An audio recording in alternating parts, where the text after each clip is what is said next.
ಲೋಕಸಭೆ ಎಲೆಕ್ಷನ್ಗೆ ಸಂಬಂಧಪಟ್ಟಂತೆ ಕಾಂಗ್ರೆಸ್ ತನ್ನ ಪೂರ್ವ ತಯಾರಿಯನ್ನ ಭರದಿಂದ ಮಾಡಿಕೊಳ್ತಾ ಇದೆ. ಅದರ ಮುಂದುವರೆದ ಭಾಗವಾಗಿ ಅಭ್ಯರ್ಥಿಗಳ ಆಯ್ಕೆಯ ವಿಚಾರದಲ್ಲಿ ಕಸರತ್ತು ಕೂಡ ಜೋರಾಗಿದೆ. ಲೋಕಸಭೆ ಎಲೆಕ್ಷನ್ಗೆ ಕಾಂಗ್ರೆಸ್ನ ಫಸ್ಟ್ ಲಿಸ್ಟ್ ರೆಡಿ ಆಗಿದೆ. ಹಿಂದೆ ಮೊದಲ ಲಿಸ್ಟ್ ಅನ್ನ ರಿಲೀಸ್ ಮಾಡುವಂತಹ ಸಾಧ್ಯತೆ ಕೂಡ ಇದೆ. ನಿನ್ನೆ ಸೆಂಟ್ರಲ್ ಎಲೆಕ್ಷನ್ ಕಮಿಟಿ ಸಭೆಯಲ್ಲಿ 60 ಕ್ಷೇತ್ರಗಳ ಬಗ್ಗೆ ಚರ್ಚೆ ಆಗಿದೆ. ಈ ಪೈಕಿ ಸುಮಾರು 40 ಕ್ಷೇತ್ರಗಳಿಗೆ ಅಭ್ಯರ್ಥಿಯನ್ನ ಫೈನಲೈಸ್ ಮಾಡುವಂತಹ ಕೆಲಸ ಆಗಿದೆ. ಲಿಸ್ಟ್ ಅನ್ನು ರೆಡಿ ಮಾಡಿಕೊಂಡಿದ್ದಾರೆ. ಫಸ್ಟ್ ಲಿಸ್ಟ್ ನಲ್ಲಿ ಕರ್ನಾಟಕದ 10 ರಿಂದ 14 ಅಭ್ಯರ್ಥಿಗಳ ಹೆಸರನ್ನ ಕೂಡ ಘೋಷಣೆ ಮಾಡುವ ಸಾಧ್ಯತೆ ಇದೆ. ಇದರ ಬೆನ್ನಲ್ಲೇ ದೆಹಲಿಯಲ್ಲಿ ಡಿಕೆ ಶಿವಕುಮಾರ್ ಹಾಗೂ ಖರ್ಗೆ ಅವರ ಭೇಟಿ ಆಗಿದೆ. ಅಭ್ಯರ್ಥಿಗಳ ಆಯ್ಕೆ ಕುರಿತಂತೆ ಹೇಗೆ ಸಮತೋಲನ ಕಾಯ್ದುಕೊಳ್ಬೇಕು ಅನ್ನೋ ನಿಟ್ಟಿನಲ್ಲಿ ಮಹತ್ವದ ಚರ್ಚೆಯನ್ನ ಕೂಡ ಮಾಡಿದ್ದಾರೆ ಅನ್ನೋದು ಗೊತ್ತಾಗ್ತಾ ಇದೆ.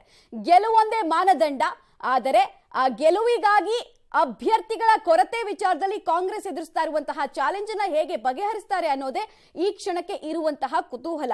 ಕ್ರಿಯಾಶೀಲ ಅಭ್ಯರ್ಥಿನ ಹುಡುಕ್ಬೇಕು, ಜೊತೆಗೆ ಜನ ಮೆಚ್ಚಿ ಅವರಿಗೆ ವೋಟ್ ಮಾಡಿ ಅವರನ್ನ ಸಂಸದರು ಮಾಡುವಂತಹ ಅಭ್ಯರ್ಥಿನ ಹುಡುಕ್ಬೇಕು ಅನ್ನೋ ನಿಟ್ಟಿನಲ್ಲಿ ಬಹಳಷ್ಟು ತಯಾರಿಯನ್ನ ರಾಜ್ಯ ನಾಯಕರು ಕೂಡ ಮಾಡ್ಕೊಂಡಿದ್ರು.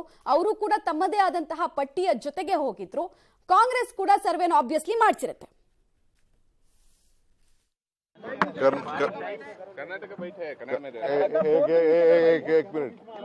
ಕರ್ನಾಟಕದ ಎಲ್ಲ ಮಹಾಜನತೆಗೆ ಮಹಾಶಿವರಾತ್ರಿ ಹಬ್ಬದ ಶುಭಾಶಯಗಳು. ಶಿವ